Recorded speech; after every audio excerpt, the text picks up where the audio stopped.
Өлкө аймагындагы урунтуу окуялар жана көрүнүштөр демейдегидей эле Нарын жаңылыктар маалымат программасында алдыдагы жарым саатта алар туурасында кабарчыларыбыздын сюжеттери жана репортаждары. Саламатсыздарбы?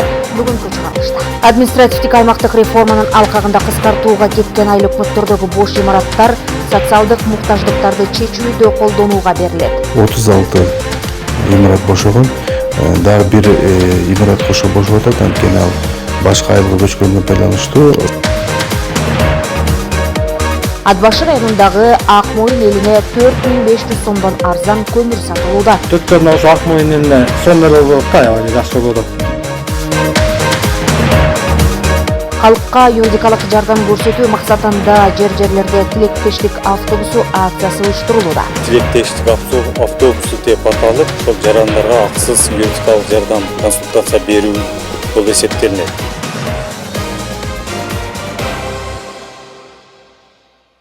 Программабызды расмий кабарлар менен баштайбыз. Президент Садыр Жапаров 22 ноябрда Минск шаарында Беларусь Республикасынын өлкө башчысы Александр Лукашенко менен жолукту. Өлкө лидерлери эки тараптуу кызматташтыктын актуалдуу маселелерин жана келечегин, ошондой эле Жамааттык коопсуздук кеңеши уюмунун Жамааттык коопсуздук кеңешинин алдыдагы сессиясынын күн тартибин талкуулашты.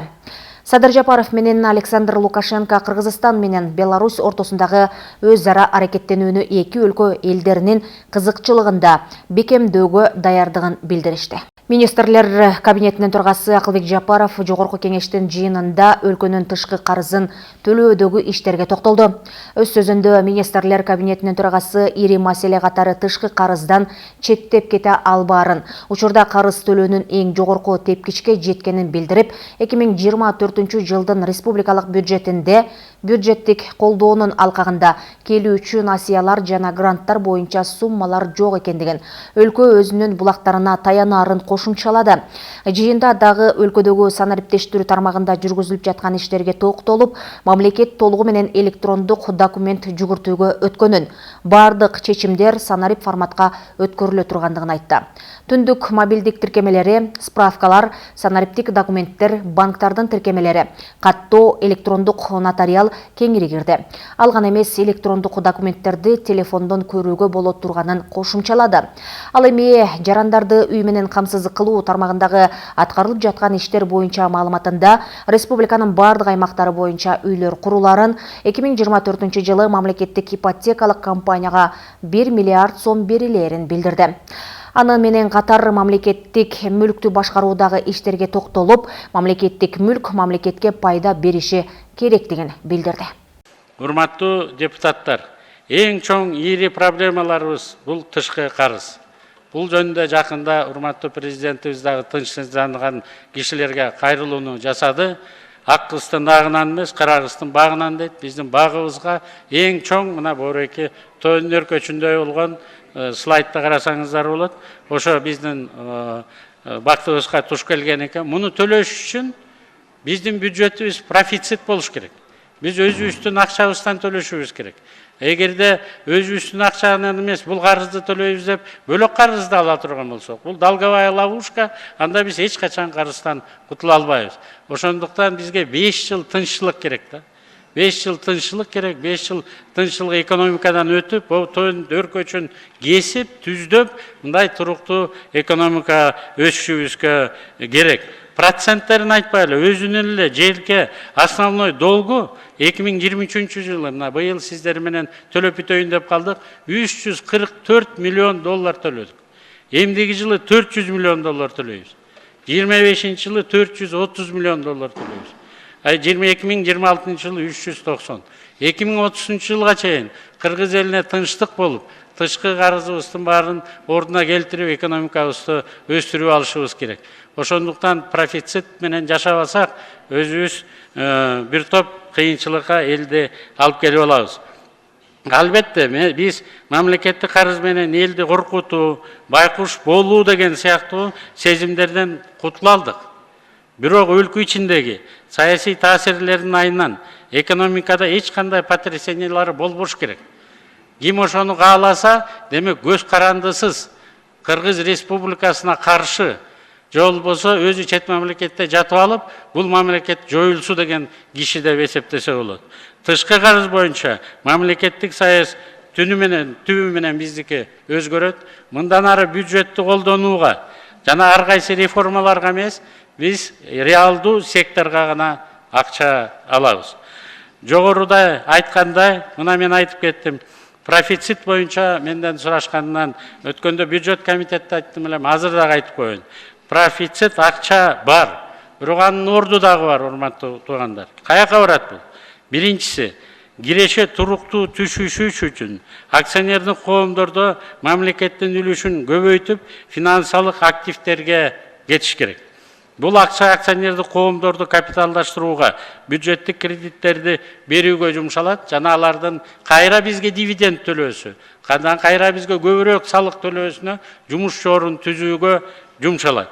Экинчи, биз биринчи жолу мамлекеттин карыздын негизги суммасы өзүбүздүн акчадан төлөй баштадык. Биринчи жолу. Мына ошону эл аралык финансылык институттардагы байкап, туруктуу өнүгүп аткан өлкөлөрдүн катарына сиздер менен бизди кошуп атат. 2024 жылдын республикалык бюджетинде бюджеттик колдоонун алкагында келүүчү кредиттер жана гранттар боюнча бир да сумма жок, урматтуу коллегалар. Бир дагы сумма жок. Билесиздер, жана 3,8 миллиард сомду 30 жыл ичинде бюджетти колдоо деп ала бергенбиз. Биз андан баарынан баш тарттык. Мындан ары келе турган акчанын баары ушу билим берүү тармагына, здравоохраненияга, анан жана реалдуу секторду өстүрүүгө жумшалат. Коррупция жана уюшкан кылмыштуу топтор менен күрөшүүдө Улуттук коопсуздук мамлекеттик комитетинин эсебине түшүп жаткан бардык каражат мамлекеттик бюджетке берилет. Биз бул каражаттын бир сомун дагы башкарбайбыз, деди атайын кызматтын башчысы Камчыбек Ташиев жогорку кеңештин жыйынында. Анын айтымында бүгүнкү күндө Улуттук коопсуздук боюнча мамлекеттик комитетинин коррупция жана уюшкан кылмыштуу топтор менен күрөшүүсүнөн мамлекеттик бюджетке акча каражаты жана мүлк түрүндө 200 миллион доллардан ашык каражат түшкөн. Ташиев айрыкча уюшкан кылмыштуу топторго кирген айрым адамдар 10-15 миллион долларга жакын мүлкүн жана каражатын өз ыктыяры менен өткөрүп берип жатканын баса белгиледи. Мамлекеттик салык кызматы чек талап кылып байге утубал лотереясынын жеңүүчүлөрүн сыйлады. Министрлер кабинетинин башчысы Акылбек Жапаров лотереянын жеңүүчүлөрүнө 9 электромобиль жана чет өлкөгө саякаттоо 2 жолдомо тапшырды. Өткөн жылы байге фонду 142 байгени түссө, быйылкы жылы байгенин саны 2376 болгон. Сыйлык тапшыруу аземинде Министрлер кабинетинин төрагасы Акылбек Жапаров өлкө боюнча колдонуудагы кассалык контролдук машиналардын саны күн сайын көбөйүп, азыр дээрлик 68 000 субъектиге жеткенин айтты. Менимче бул экономикалык патриотизм. Мамлекетке түшкөн ар бир тыйын жакшылык айлампасында элге кайтарылып берилет. Социалдык программаларды ишке ашырууга, мектептерди, балабакчаларды, ооруканаларды, жолдорду курууга, айлык акыны, пенсияны, жөлөк пулдарды көбөйтүүгө түздөн түз таасирин тийгизет. Казынада каражат канча көп болсо, ошончолук эмгек акы, пенсия, жөлөк пул көбөйөт. Ар бир жаран, ар бир ишкер мамлекетти өнүктүрүүгө багытталган өз милдетин так аткарса, экономикабыз өсүп, элдин бакубаттуулугу жогорулайт деген сөзүн айтты. Административдик аймактык реформанын алкагында кыскартууга кеткен айыл өкмөттөрүнүн имараттары калктын социалдык муктаждыктары үчүн колдонууга берилип жатат. Алсак Нарды облусу боюнча ирилештирүүнүн натыйжасында 63 айыл өкмөт 27ге кыскартылып, 36 имарат бошотулган. Азыркы тапта элеттеги бош имараттар балабакча, ФАП, китепкана же калкты тейлөө борборлоруна берүү боюнча иштер жүргүзүлүүдө. Региондорду өнүктүрүү боюнча андан аркы чаралар жөнүндө деген жарлыкты кабыл алдык. Учурда административдик аймактык реформа жүргүзүүгө даярдыктар башталып, алгач эксперимент пилоттук аймак катары Ысык Көл облусунун Түп районун тандап алдык. Түп районунда жүргүзүлгөн реформанын жыйынтыгы ар тараптан изилденип чыккандан кийин натыйжасы эске алынып, келечекте толук кандуу административдик аймактык реформа бүткүл республика боюнча ишке ашырылат. Биринчи элдик курултайда айтылган бул сөздүн натыйжасы көп күттүргөн жок. Түп районунан кийин эле Кезек Нарын облусуна келип, Дубандын 5 районунда тең аймактык административдик ирилештирүү иштери жүргүзүлдү. Мурда орток азыр дөбөлүү айыл аймагына караштуу Таш Башат кыштагында айылды китепкананын имараты авариялык абалда болгондуктан мында олтуруп иштөө мүмкүн эмес эле. Мындан улам ирилештирүүнүн алкагында кыскартууга кеткен айыл өкмөтүнүн имаратынын 2 бөлмөсү китепканага берилди.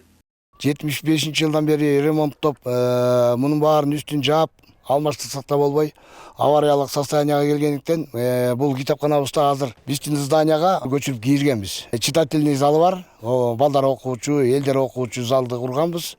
Жыл сайын күн сууктаганы муздак бөлмөдө олтуруп иштеген китепкана башчысы эми жылуу бөлмөдө иштеп баштады. Бул китепканачыга эмес, келген окурманга да жагымдуу. Себеби имарат 2016-жылы капиталдык ремонттон өтүп, керектүү шарт түзүлгөн. Ошондой эле мында айыл башчысы, маданият үйүнүн жетекчиси, ветеринардык дарыгер жана почта бөлүмүнүн адистери да олтурат. Бул жак жылуу, таза, окурмандарды жакшы тейлейбиз. Бул жактан окурмандар бар. Көбүнчөсү айыл элдер менен иштешебиз. Анткени айылдык китепкана болгондон кийин, бирок мектеп окуучулары менен иш чараларды өтөбүз. Китеп фондум 3574, окурмандын саны 700. Нарын районундагы 3000ден ашуун калкы бар орток айыл аймагы Таш Башат, Кайыңды, Оруктам жана 2 нарын болуп 4 айылдан турса, административдик аймактык реформанын алкагында дөбөлүү алыш жана кеңеш айылдарын бириктирген дөбөлүү айыл аймагы менен бирикти. 7 кышта кошулган айыл аймактын борбору дөбөлүү болду.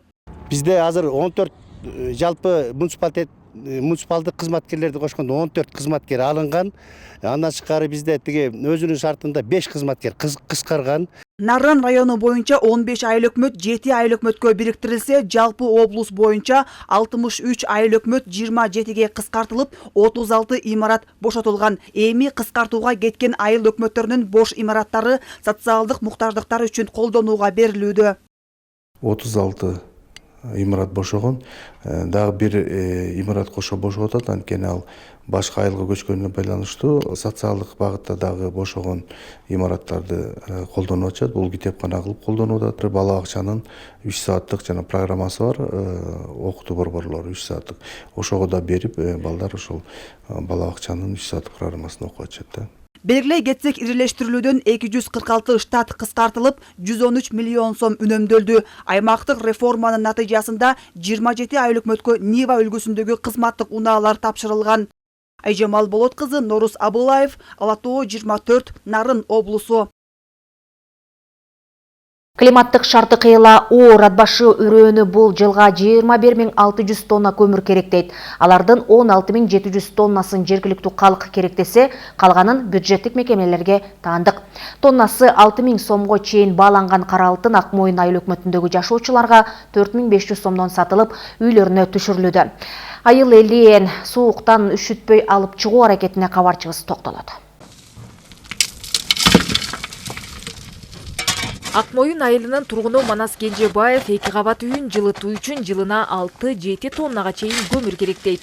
Тоннасы 6000ден сатылып жаткан кара алтынга муктаждык чоң болгону менен башкаларда эле аны алуу оңойго турбайт. Андыктан арзан көмүрдүн алып келиниши элеттиктер үчүн чоң жардам болду. 6 ай 7 ай ушу көмүр менен эле жаңсактайбыз. 4 жарымдан ушу Ак Мойын эле сонун эле болуп атат да, аябай жакшы болуп атат.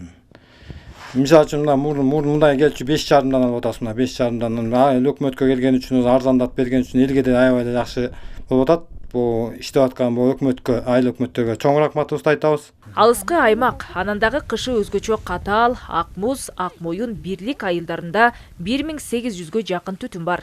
Учурда тоннасы 4500 сомдон курук кенине таандык көмүр ар бир үйгө берилүүдө. Арзан көмүргө суроо талап көп болгондуктан тартуу иштери улантылып жатат. Бүгүнкү күнгө чейин жалпы 500 тонна тартылып келинген. Азыр дагы көмүр тартуу иштери уланууда.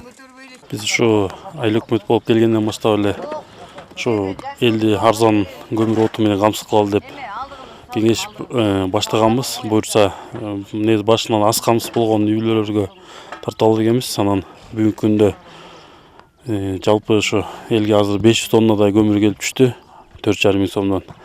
Буюрса текши эле элге жетет деген ойдобуз. Арзан көмүрдүү айыл элине текши жеттирүү жана тартуу иштерин Ак Мойын тазалык муниципалдык ишканасынын кызматкерлери колго алган. Ага жараша жашоочулар дагы тараза ташына жардам кылышууда. 2 тоннадан бере баштадык. 2 тоннадан уже ала бериңиздер деп. 1 тоннадан жалпы алуучулар алды. Мурындагы айылга келген 6000ден 5,5-дан сатылган, бирок ошондо да алып алышыптыр. Азыр болсо тиги 2 тоннадан уже бере баштадык. Ат башы өрөөнүнүн калкы бул жылга 16700 тонна көмүр сарптайт. Бул жаатта райондо көмүр тартуу иштери уланып, тоннасы 5500-6000 сомдон сатылууда. Жазгул Усубалиева, Жеңиш Абдылдаев, Нарын жаңылыктары, Ат башы району.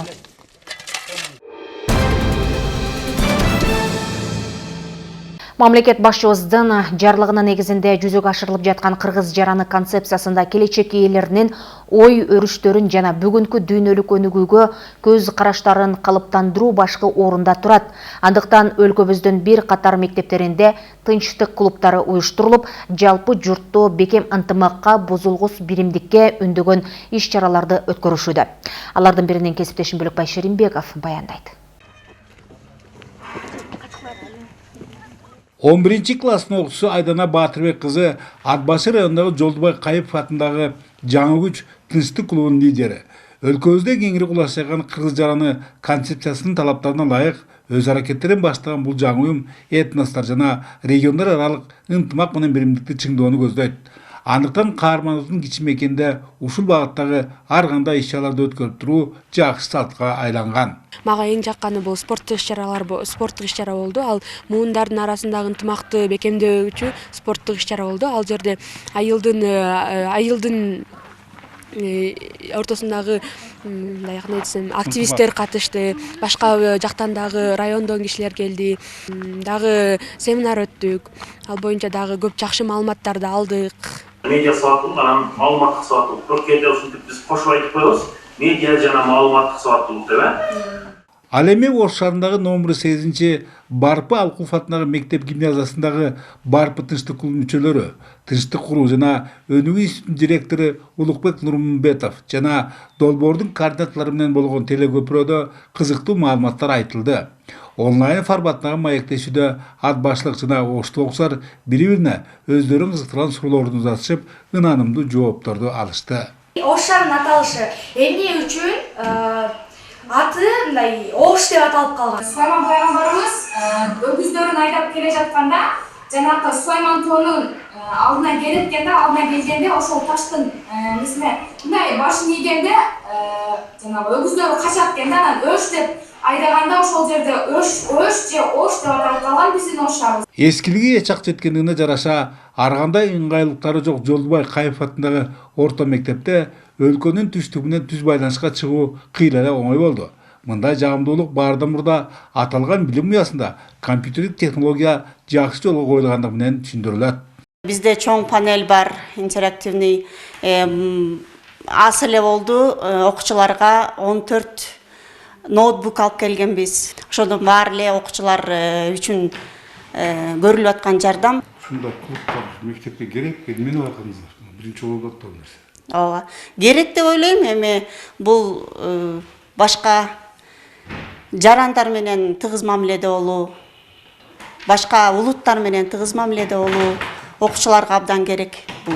Дейинкиси мамлекет башчыбыз демилгелеген кыргыз жараны концепциясын жумура журтчулукка кеңири жайылтууда жогоруда тынчтык клубтарына олуттуу маани берилген. Демек, Нарын облусундагы 7 билим уясында катары 16 балдар кызырдан турган ушундай уюмдардын түзүлгөндүгү тегин жерден эмес. Мини грантта от алганбыз, ошонун негизинде бир нече иш-чаралар өткөрүлдү. Клубка балдар аябай кызыгып, көптөгөн иш-чараларга активдүү катышып атат. Биздин мектептеги окуучуларга аябай бул клубтун багыттары абдан жакты. Өзүн өзү таануусун, өнүктүрүүсү, иденттүүлүк, көптүрдүүлүк аябай жакты. Бири Ордолу Оштогу, экинчиси Улуу Кытай менен чектеш ат баштагы окуучулардын түз байланыштагы түз маектешүүлөрүндө Ош облусунда 39 мектепте тынчтык клубтары аракеттенери жана алар баардан мурда байыркы калааны байырлашкан 80 улуттун ынтымагы менен биримдигин чыңдоого зор салым кошуп жаткандыктары белгилүү болду. Бөлөкбай Шеримбеков, Айдын Төлөбеков, Нарын жаңылыктары, Ат башы району. Мамлекеттик органдарынын адистеринен жана квалификациялуу юристтердин тобунан турган тилектештик автобусу калкка юридикалык жардам көрсөтүүдө. Тилектештик автобусу акциясынын алкагында сот жана укук коргоо органдарына доо арыздарды даттанууларды, мурасты каттоодо, алимент өндүрүүдө жана үй бүлөлүк талаш тартыштарды чечүүдө укуктук жардам берилүүдө. Аталган акция алдыда 4 күн бою Кадамжай районундагы айыл жерлерин кыдырып калкка акысыз жардам көрсөтөт. Элдин юридикалык маселелерин чечүүгө жардам көрсөтүү демилгенин негизги милдеттеринин бири. Тилектештик автобусу бул калкка акысыз юридикалык жардам көрсөтүү үчүн атайын транспорт менен элет жерин кыдырып, мамлекеттик органдардын жана юристтердин курамынан түзүлгөн топ. Акция Кадамжай районундагы бир нече айылдарын кыдыруу менен уланууда. Тилектештик автобусу деп аталып, ошол жарандарга акысыз юридикалык жардам, консультация берүү бул эсептелинет. Бул иш-чараты өзүңүздөр көргөндөй эле ошол тиешелүү мамлекеттик органдарын, тагыраак айтканда кадастр, салык, социалдык коргоо, соцфонддун жана юридикалык жардам кызматынын реестрине кирген адвокаттардын катчысы менен өтүп атат. Бул жерде ошол бардык ошол жарандар өздөрүнүн кызыктырган укуктук маселелер боюнча, укуктук көйгөйлөрүн чечүүнүн жол жоболору боюнча өздөрүнүн суроолоруна жооп алса болот. Акция экинчи күнү катары уланып, анда Масалиев көтөрүмө айыл өкмөттөрүндө 150гө чукул жаранды тейледи. Кайрылган жарандардын негизги көйгөйлөрү жерлерди каттоо, мамлекеттик жөлөк пулдарды алуу тартиби жана башка укуктук маселелер саналат. Жер участкалары боюнча азмаз түшүнбөгөн суроолорум келип, ушул жерде адистер келген экен, жакшы сурап түшүнүп, канааттандырган жооптор, суроолорума канааттандыралуу жооп алдым. Биз райондун аймагынан кичине алыскы болгондубузга айыл өкмөтүнүн аймагында 15600 калк жашайт. Ошол калктын канчадыр бир бөлүгү ошол өздөрүнүн юридикалык маселелерине ушул жерде келип түшүнүктөрүн алып, консультация алып, түшүндүрмөлөрүнү билип кетишти деп ишенем.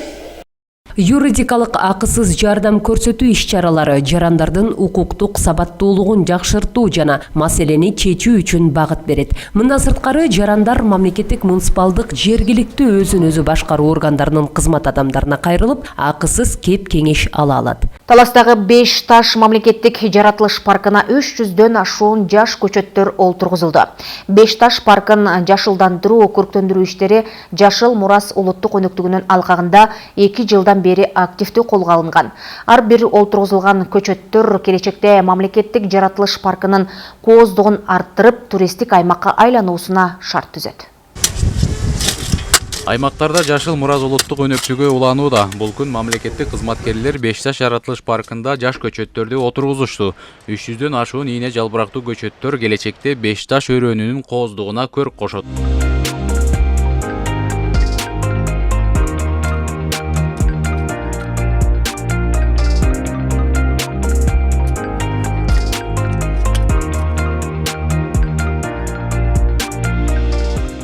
Бүгүнкү күндө Талас облусунун аймагында 5 таш мамлекеттик паркында бүгүнкү күндө ийне жалбырактуу сасна көчөттөрү отургузулууда.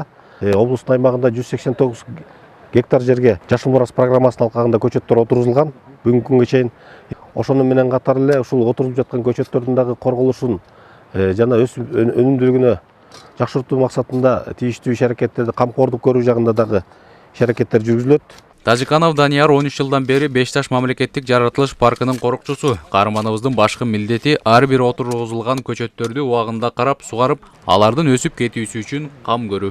Биз буларды көбүнчө уругунан өстүрөбүз. Бул уругун сепкенден кийин бул бир 5 жылда бир 8-10 сантиметрге сорго жетет 5 жылда. Парник өстүрөбүз. Ошолорду кайта ушинтип культура кылып туруп тигебиз. Ошо 5 ташыбыздын ичи жашылданып турсун. Келген коноктор көп болот, эс алуучулар көп болот. Ошолорго моундай жашыл нерсенин арасында отуруп эс алып кетишсе жакшы. Эколог адистердин айтымында ийне жалбырактуу көчөттөрдү отургузуу үчүн кеч күз абдан ыңгайлуу. Анткени ар бир көчөт топурагы менен отургузулуп, бат тамырлап, өз убагында токойчулардын камкордугунда болот. Бүгүнкү көчөттөр биздин өзүбүздүн мамлекеттик жаратылыш парктын көчөттөрү.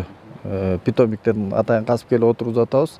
Себеби дегенде ушул местный көчөттөр приживаемость жакшы болот деген ниетте отургузуп атабыз. Ар бир тигилген чырпык эртеңки күнү чынар болсун деген биздин максатыбыз чоң.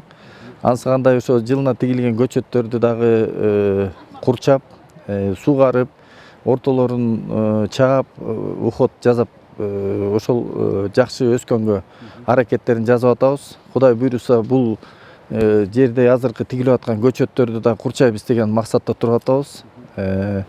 Сугарып, мынакей жаз келгенден баштап ошол ага чейин арасительный сеттерин баарын дайындап бүтсөк, сугат иштери дагы жүрөт бул жерде дагы. Беш Таш мамлекеттик жаратылыш паркын жашылдандыруу максатында жыл сайын жаш көчөттөр отургузулуп келет. Республикага кооздугу менен таанымал болгон Беш Таш капчыгайына кызыккан туристтердин да саны көп. Андыктан жаратылыш паркында токой аянтын кеңейтүү, көрктөндүрүүгө айрыкча аракеттер жасалат.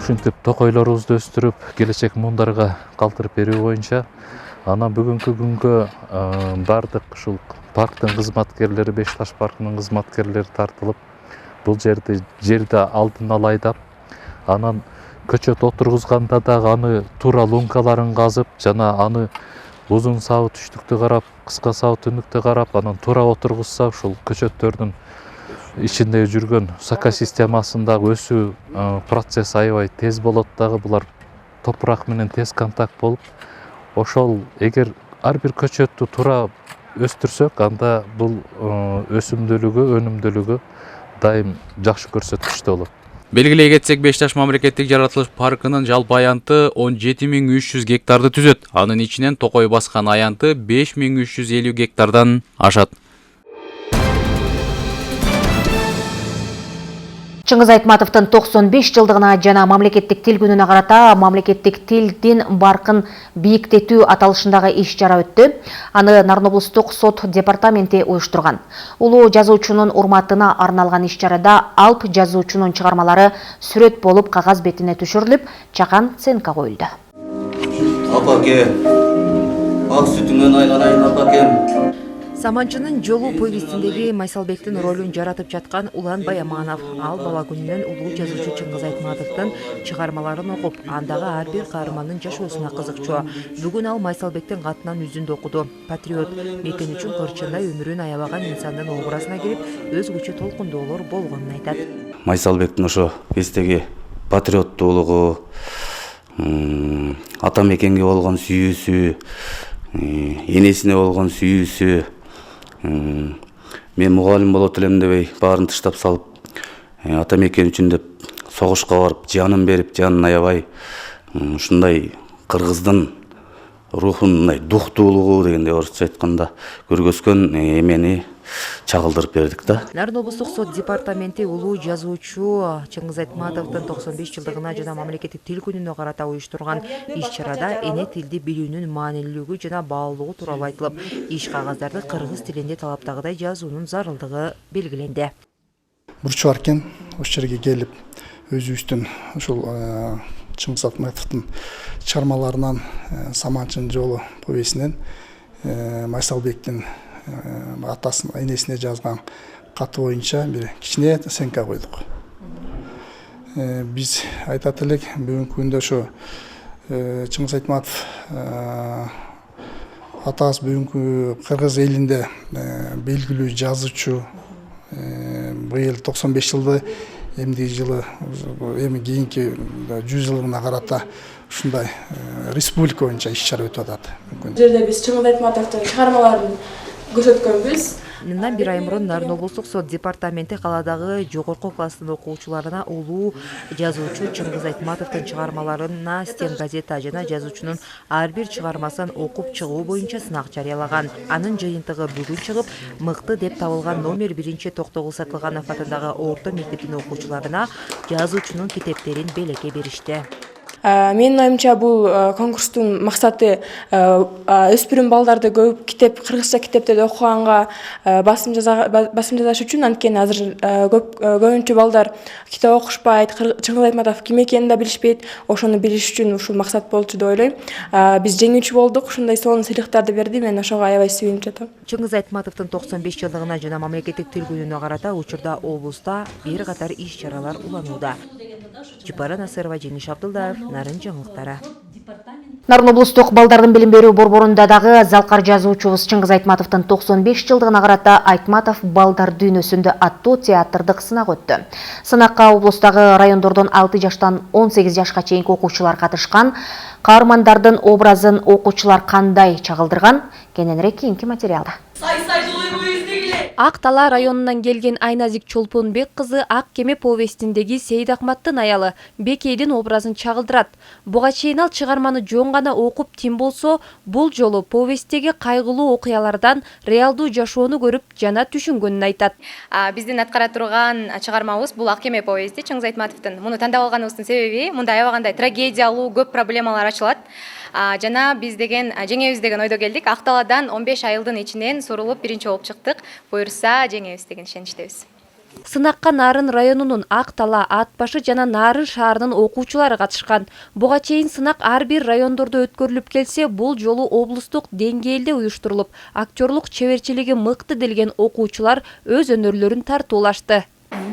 Кыргыз Республикасынын билим берүү жана илим министрлиги тарабынан атайын буйрукка ылайык Чыңгыз Айтматов балдар дүйнөсүндө аттуу облустук театралдык сынагы өткөрүлүп атат. Өсүп келе жаткан жаш муундардын чыгармачылык тарабынан өнүктүрүп жана өстүрүп болуп келет. Чыгармаларынын образдарына кирип жана өздөрүн ушу тарбиялап атат да. Өспүрүмдөрдүн театралдык жамааты катышкан бул сынакта мыкты аткаруучу, мыкты спектакль, мыкты режиссер делген номинацияларда каралган. Туура чечим чыгарып, профессионалдуу көз карашта баалаш үчүн атайын облустук театрдын актерлору калыс катары чакырылган. Биздерден эми образдар кандай тандайбыз? Образдарды албетте ар бир окуучунун актерский шыгына карайбыз, мастерствосуна карайбыз. Үнүн жакшы чыгарып, мындай жакшы бергендерине карайбыз, образдарына карайбыз. Анан ошол ролду жеткиликтүү ачып бергенде карайбыз. Албетте эми профессионалдуу деңгээлде карабайбыз. Булар эми албетте окуучуларда. Бирок эми ошолордун арасында дагы багы өздөрүнүн багы туубаса ичинде жан дүйнөсүндө багы талант бар да. Балким ушул жерден ачылып, ойгонуп, актерлукка болгон кызыгуу ойгонуп, балким ушундан ойноп чыгып келечекте дагы чоң чыгаан актер, актриса болуп кетиши мүмкүн да. Сынактын жыйынтыгында Ак Тала районунун окуучулары 1-чи орун, Нарын шаары 2-чи орун, Өрнөк айылдык балдардын чыгармачылык борбору 3-чү орунду багындырды. Баш байгени алган чыгармачыл топ 27-28 ноябрда өтө турган республикалык кароо сынакка жолдомо алды. Алина Асанкулова, Бексултан Жолдошбеков, Нарын жаңылыктары. Нарын жаңылыктарынын кезектеги чыгарылышы мына ушундай материалдардан турду. Алдыда эртеңкиге күтүлгөн аба ырайынын божомолу. Кечиңиздер көңүлдүү алансын. Кайрадан эфир аркылуу көрүшкөнчө.